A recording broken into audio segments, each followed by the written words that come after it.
നമ്മുടെ ഫ്ലോറിൽ ഇന്ന് ഒരു സ്പെഷ്യൽ ഗസ്റ്റ് വരുന്നുണ്ട്. ആരാണെന്നല്ലേ? ആണുങ്ങളാണോ പെണ്ണുങ്ങളാണോ? ഒരു ആണാണ്, ഒരു അതുല്യ പ്രതിഭ, ഒരു വലിയ കലാകാരൻ, ഒരുപാട് മ്യൂസീഷ്യൻസിന്റെ കൂടെ വർക്ക് ചെയ്തിട്ടുള്ള ഒരാളാണ്. ഇനി ഒരു ക്ലൂ കൂടെ തരാം. പണ്ട് നമ്മുടെ ദൂരദർശനിലെ ഒരു റിയാലിറ്റി ഷോ ഉണ്ടായിരുന്നു, മേരി ആവാസ് സുനോ. അതിലെ വിന്നർ ഇവിടെയാണ്. ഓക്കെ, പ്ലേബാക്ക് സിംഗർ നമ്മുടെ സ്വന്തം പ്രദീപ് സോമസുന്ദരം സാറിനെ ഞാൻ ഈ വേദിയിലേക്ക് ഒരുപാട് സ്നേഹത്തോടെ സ്വാഗതം ചെയ്യാണ്. എന്റെ കൺമണിക്കോ നിറയഴക് sir, welcome to super star. Thank you. Amrita ടിവിയുമായിട്ട് ഒരു ബന്ധമുണ്ട്, നമുക്ക് അതാദ്യം ചോദിക്കാം അല്ലേ? അമൃത TV തുടങ്ങിയ കാലം മുതൽ ബന്ധമുണ്ട്. പിന്നെ അത് മാത്രമല്ല, ഈ സൂപ്പർ സ്റ്റാർ കാണുമ്പോൾ എനിക്ക് ഓർമ്മ വരുന്നത് സൂപ്പർ സ്റ്റാർ തന്നെയാണ്. സൂപ്പർ സ്റ്റാർ 2, അതെ, സൂപ്പർ സ്റ്റാർ 2ന്റെ പ്രിലിമിനറി റൗണ്ട് ജഡ്ജായിരുന്നു എനിക്ക്.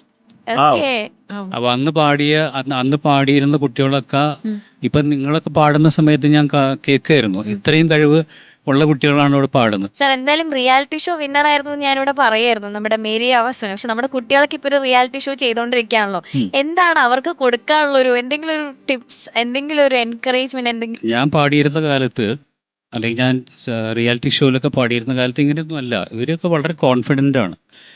ഞാൻ ആലോചിക്കായിരുന്നു, ഞാനൊക്കെ ആദ്യം റിയാലിറ്റി ഷോയിൽ പോകുന്ന സമയത്ത് എൻ്റെ കോൺഫിഡൻസ് എല്ലാം പോയി. ആകെ ഫസ്റ്റ് ഞാൻ ഓഡിഷൻ സമയത്ത് എനിക്ക് തീരെ നന്നായി പാടാൻ പറ്റിയില്ല.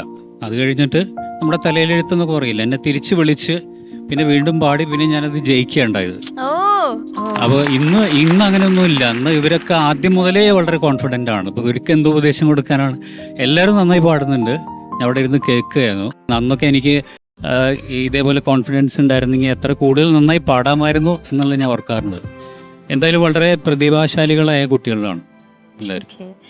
പ്രദീപ് സാർ, നമ്മൾ പറയായിരുന്നു ഒരുപാട് മ്യൂസീഷ്യൻസിന്റെ കൂടെ വർക്ക് ചെയ്യാൻ ഉള്ളൊരു ഭാഗ്യം ഉണ്ടായിട്ടുണ്ടെന്ന്. എസ്പെഷ്യലി ഇപ്പൊ എടുത്ത് പറയണേ രവീന്ദ്രൻ മാസ്റ്റർ അല്ലേ? എങ്ങനെയായിരുന്നു മാസ്റ്ററുടെ ഒക്കെ കൂടെ വർക്ക് ചെയ്യുമ്പോൾ?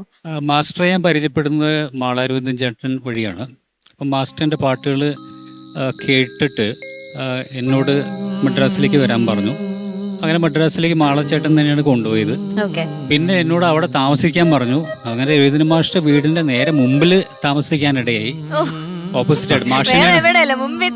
അതെ, അന്ന് നമ്മുടെ അണ്ണാച്ചിയൊക്കെ അവിടെ ഉണ്ടായിരുന്നു. അതുപോലെ തന്നെ എനിക്ക് കൊണ്ട് ഞാൻ ഒരു പാട്ട് പാടിയ ഒരു ഓണപ്പാട്ടായിരുന്നു, ഇന്ന് ഞാൻ എൻ്റെ പൊന്നുമോനോടത്ത് എന്ന് പറയുന്ന ഒരു പാട്ട്. അത് ശരത്താണ് അതിന്റെ ബാക്ക്ഗ്രൗണ്ട് പ്രോഗ്രാമിങ് ചെയ്തത്. അപ്പോൾ അത് ഇന്നും ഓർക്കുന്നു. നല്ലൊരു പാട്ടായിരുന്നു. അപ്പോൾ അങ്ങനെ മാഷ് എന്നെ ഒരുപാട് പാട്ടുകൾ അന്ന് ട്രാക്കൊക്കെ പാടി വരുന്ന സമയത്ത് പെട്ടെന്ന് ഞാനൊരു യൂത്ത് എക്സ്ചേഞ്ച് പ്രോഗ്രാമിൽ പങ്കെടുത്ത് എൻ്റെ ജോലി പോയി. അതോടുകൂടി എൻ്റെ സിനിമാ ജീവിതവും ഒക്കെ അതെല്ലാം അവസാനിച്ചു അവിടെ. ഞാൻ അങ്ങനെ പാടി വരികയായിരുന്നു, ട്രാക്കൊക്കെ പാടി വരുന്ന സമയത്താണ് അത് ഉണ്ടായത്, ഒരു യൂത്ത് എക്സ്ചേഞ്ച് പ്രോഗ്രാമിൽ. അത് 2 മാസം കഴിഞ്ഞ് തിരിച്ചു വന്നപ്പോൾ എൻ്റെ ജോലി പോയി. അങ്ങനെ ഞാൻ തിരിച്ച് നാട്ടിലേക്ക് വന്നു. പിന്നെയാണ് മേരി ആവാസ് സുനോ സംഭവിക്കുന്നതും.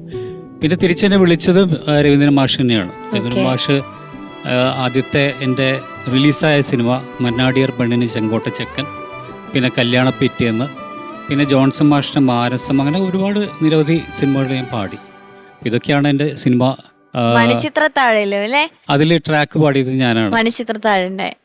അതിന്റെ പഴം തമിഴ് പാട്ടും ഒരു മുറൈ വന്ന് പാർത്തായ, ഇത് രണ്ടും ഞാൻ തന്നെ പാടിയത്. അത് പ്രേക്ഷകരെ കേൾക്കുന്നതിന് മുമ്പേ കേട്ടു. അതെ, അല്ല, അത് നേരിട്ട് MG രാധാകൃഷ്ണൻ സാറിന്റെ ഇന്ന് പഠിക്കാൻ ഭാഗ്യം ഉണ്ടായി. L വൈദ്യനാഥനായിരുന്നു അതിന്റെ ബാക്ക്ഗ്രൗണ്ട് ഒക്കെ ചെയ്തിരുന്നത്. അത് കോതണ്ടപാടി സ്റ്റുഡിയോയിൽ റെക്കോർഡ് ചെയ്തത്. ഇതിപ്പോ സ്റ്റുഡിയോ തന്നെ ഇല്ല, അവിടെ സ്റ്റുഡിയോകളെ ഇല്ലാതായി. അതെ അതെ. ഈ ഒരു പ്രൊഫസർ ജോലിയിലേക്ക് കയറുന്നത് അത് ഞാൻ ഗായകനിലപ്പുറം ഒരു പ്രൊഫസർ കൂടെയാണ്.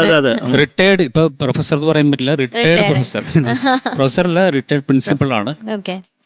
ഞാൻ വർക്ക് ചെയ്ത് IHRDയിലാണ്, കേരള ഗവൺമെന്റിന്റെ. 94 മുതൽ കഴിഞ്ഞ ഈ വർഷം 2025 വരെ ഞാൻ അവിടെ തന്നെയായിരുന്നു. അപ്പോൾ 96 മേരി ആവാസ് സുനോ ഒക്കെ ജയിക്കുമ്പോൾ ഞാൻ അവിടെ കോട്ടയത്തായിരുന്നു, പുതുപ്പള്ളിയിൽ. പിന്നെ വടക്കഞ്ചേരി എന്ന് പറയുന്ന സ്ഥലത്താണ് ബാക്കിയുള്ള എൻ്റെ കരിയറിന്റെ സമയം മുത്തവിടെ ഉണ്ടായിരുന്നു. എന്തായാലും പ്രദീപ് സാറിന്റെ പാട്ട് കേൾക്കണ്ടേ? സാർ, ഏത് പാട്ടാണ്? ഞാൻ പാടുന്നത് ബാബുക്കയുടെ സുറുമ എഴുതിയ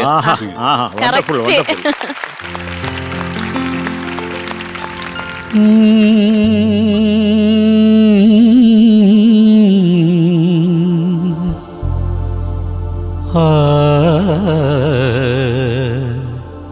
ആ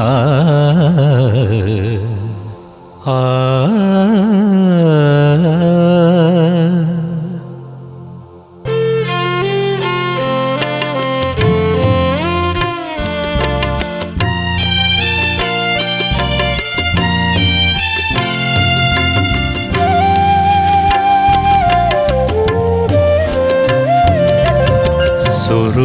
സുറുമയെഴുതിയ മിഴികളെ പ്രണയമധുര തേൻ തുളുമ്പും സൂര്യകാന്തി പൂക്കളെ സുറുമയെഴുതിയ മിഴികളെ പ്രണയമധുര തേൻ തുളുമ്പും സൂര്യകാന്തി പൂക്കളെ സുറുമയെഴുതിയ മിഴികളെ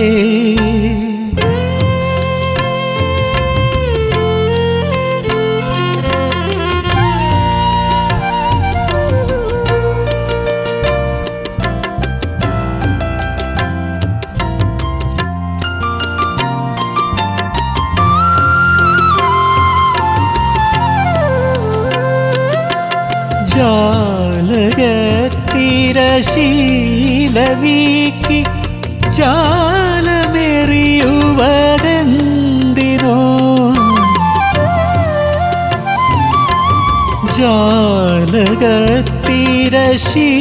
ജാലകത്തിരശീലനീക്കി ജാലമെറിയുവതെന്തിനോ തേൻ പുരട്ടിയ മുള്ളുകൾ നീ കരളിലെറിയുവതെന്തിനോ സുറുമയെഴുതിയ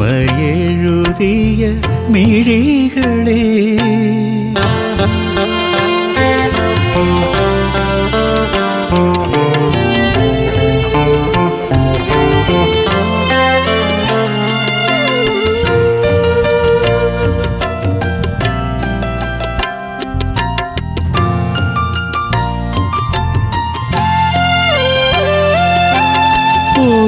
കിനാവിൻ ചിറകിലേറി ഓമനാളെ നീ വരൂ ഒരു കിനാവിൻ ചിറകിലേറി ഓമനാളെ നീ വരൂ നീലമിഴിയിലെ രാഗലഹരി നീ പകർന്നു തരൂ തരൂ സുറുമയെഴുതിയ മിഴികളെ പ്രണയമധുര തേൻ തുളുമ്പും സൂര്യകാന്തി പൂക്കളെ സുറുമയെഴുതിയ മിഴികളെ